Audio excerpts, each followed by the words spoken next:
Hello नमस्कार साथियों, मैं दुर्गेश कुमार आप सभी का हार्दिक स्वागत करता हूं अपने इस YouTube channel unique study centre पर। दोस्तों, आज जो है हम अपने क्लास को आगाज करेंगे, इतिहास की क्लास को आगाज करेंगे।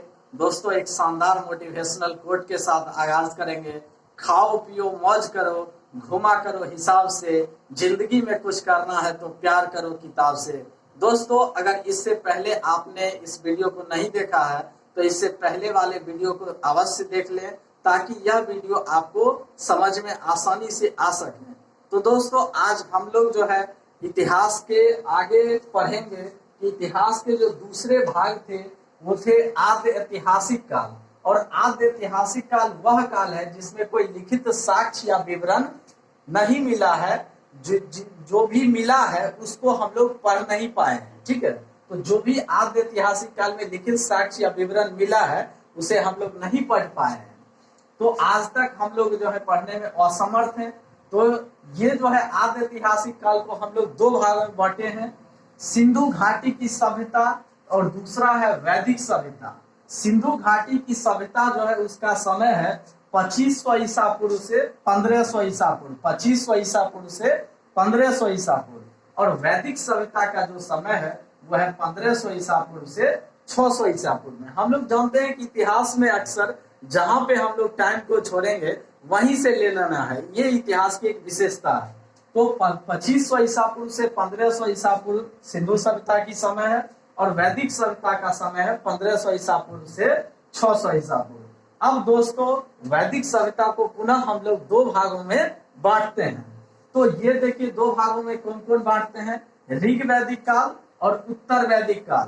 दोस्तों, वैदिक सभ्यता को दो भाग बांटते हैं, ऋग वैदिक काल और उत्तर वैदिक काल। ऋग वैदिक काल का जो समय है वह है 1500 ईसा पूर्व से 1000 ईसा पूर्व और उत्तर वैदिक काल का जो समय है वो है आपका 1000 ईसा पूर्व से 600 ईसा पूर्व। पुनः हम आपको एक बार बता देते हैं दोस्तों कि आद्य ऐतिहासिक को दो भाग में बांटा गया है, सिंधु घाटी की सभ्यता और वैदिक सभ्यता। और वैदिक सभ्यता को पुनः दो भाग में बांटा गया है, ऋग वैदिक काल और उत्तर वैदिक काल। तो दोस्तों, हम लोग अब इतिहास के तीसरे भाग को देखेंगे जो कि ऐतिहासिक काल है। और ऐतिहासिक काल को हम लोग इतिहास भी कहते हैं, ऐतिहासिक काल को हम लोग इतिहास भी कहते हैं।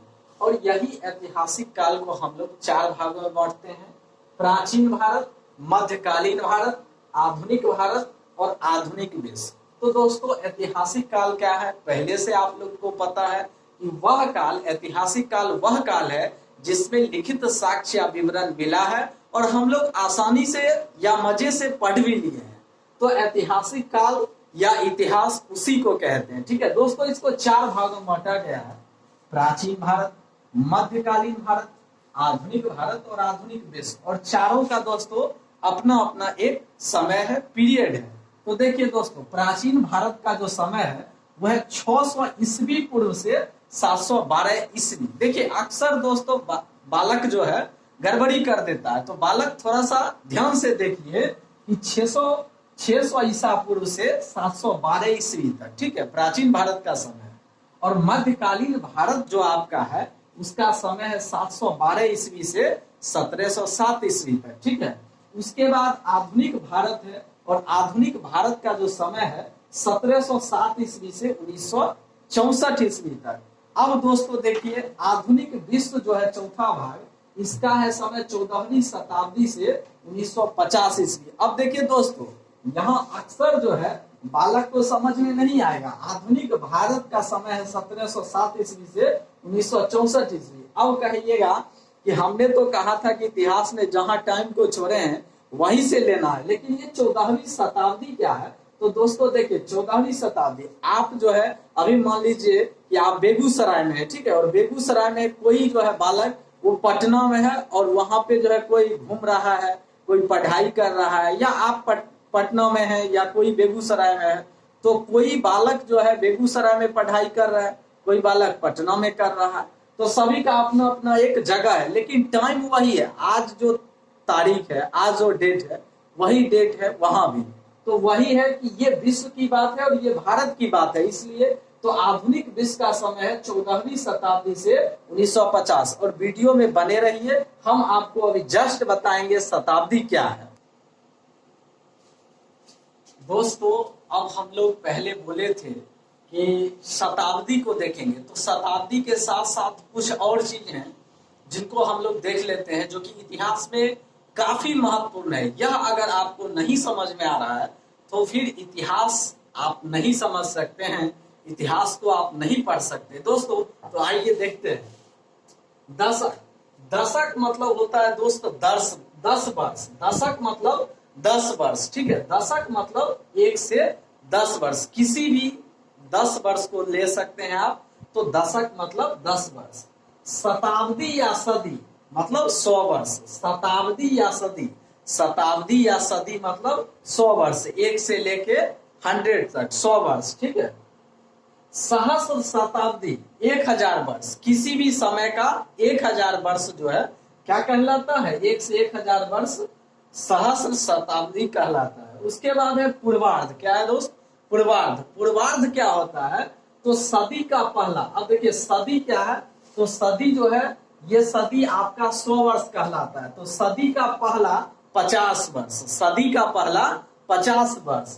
तो सदी का पहला 50 वर्ष जो है 1 से 50 वर्ष तक, यानी 1 से लेके 50 तक जो वर्ष है उसे हम लोग सदी के पूर्वार्ध कहते हैं। उसके बाद है उत्तरार्ध। उत्तरार्ध है सदी का दूसरा 50 वर्ष, सदी का दूसरा 50 वर्ष। 1 से 50 हो चुका है, अब उत्तरार्ध हम लोग कह रहे हैं, तो दूसरा 50 वर्ष यानी 51 से लेके 100 तक का जो भी समय है, जो भी काल है, उसी को हम लोग क्या कहते हैं, उत्तरार्ध कहते हैं।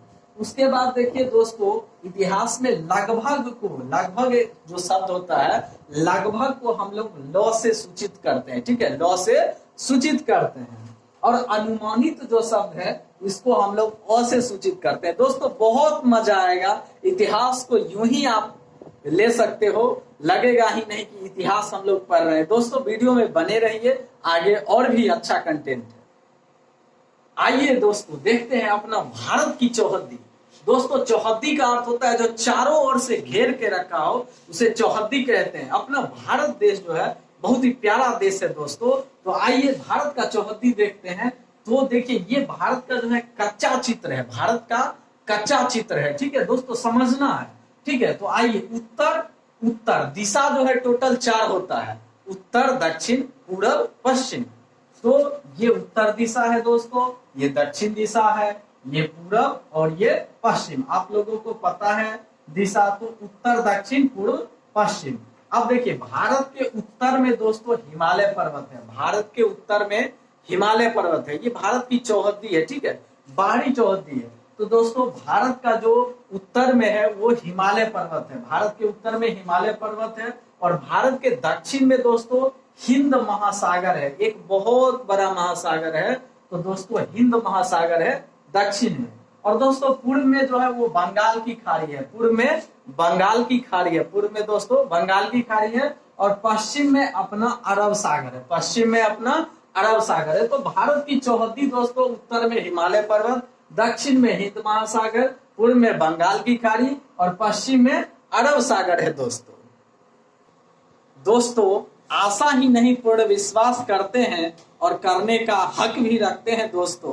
तो आज का जो वीडियो रहा वो काफी शानदार रहा होगा। आप लोगों को जो भी हमने बताया वो आप लोगों को अच्छे से समझ में आया होगा दोस्तों। तो अगर थोड़ा भी अच्छा लगा होगा तो इस चैनल को लाइक, शेयर और सब्सक्राइब जरूर से जरूर करें दोस्तों। और आप जो है अगर इस चैनल पे बने रहेंगे तो आपको और भी कई सारे वीडियो देखने को मिलता रहेगा दोस्तों। देखिए एक बुक है जो लुसेंट बुक आप लोग देख रहे हैं, सामान्य ज्ञान का। ये जो बुक है किसी भी कंपटीशन में आप बैठिएगा तो इससे जीके जीएस का सवाल बनता ही बनता है दोस्तों। तो मैं दुर्गेश कुमार आप सभी को फिर से कहना चाहता हूं दोस्तों कि आपका एक ही कर्तव्य है कि इस चैनल को आगे बढ़ाएं और लाइक, सब्सक्राइब, शेयर करें और बेल आइकन को दबा लें ताकि जो भी नोटिफिकेशन आएगा वो आपको पहुंच सके, जल्द से जल्द पहुंच सके। और दोस्तों इसमें जो भी है इतिहास, भूगोल या पॉलिटिकल साइंस या जो भी इकोनॉमिक्स जो भी है दोस्तों, वो काफी जो भाषा है, जो इस बुक का जो शैली है, उससे कई आसान भाषाओं में मैं आपको समझाऊंगा और बताऊंगा, और इससे कई विस्तृत नॉलेज के साथ जो है मैं आपको बताऊंगा। तो आप लोग जल्द से जल्द इस चैनल को लाइक शेयर सब्सक्राइब करें और अपना जो है अनुभव बताएं कि वीडियो किस प्रकार का रहा। और दोस्तों पुनः हम लोग नेक्स्ट वीडियो में मिलते हैं, तब तक के लिए जय हिंद जय भारत दोस्तों।